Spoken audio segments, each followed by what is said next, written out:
Saudi আরবে দেশীয় পণ্যের প্রসার ঘটাতে বাংলাদেশি ব্যবসায়ীদের প্রতি আহ্বান জানিয়েছেন জেদ্দা বাংলাদেশ কনস্যুলেটের কমার্শিয়াল কাউন্সিলর সৈয়দা নাহিদা হাবিবা। রিয়াদে বাংলাদেশি মালিকাধীন একটি প্রতিষ্ঠান পরিদর্শনের সময় এই আহ্বান জানান তিনি।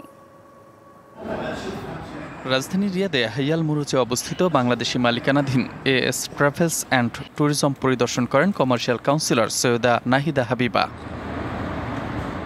এই সময় তিনি দেশটিতে বাংলাদেশি ব্যবসায়ীদের সব ধরনের সহযোগিতার আশ্বাস দিয়ে বৈধ পথে রেমিট্যান্স পাঠানোর আহ্বান জানান। আপনারা বৈধ চ্যানেলে দেশে রেমিট্যান্স পাঠান।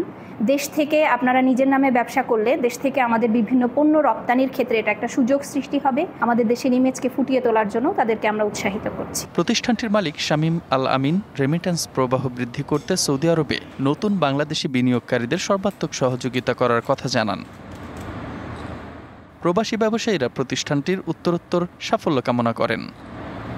নিয়মিত বেতন সহ অন্যান্য সুযোগ সুবিধা পেয়ে সন্তুষ্ট প্রতিষ্ঠানটিতে কর্মরত রেমিট্যান্স যোদ্ধারা।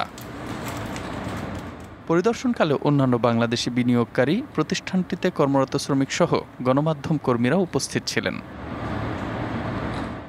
DBC news desk.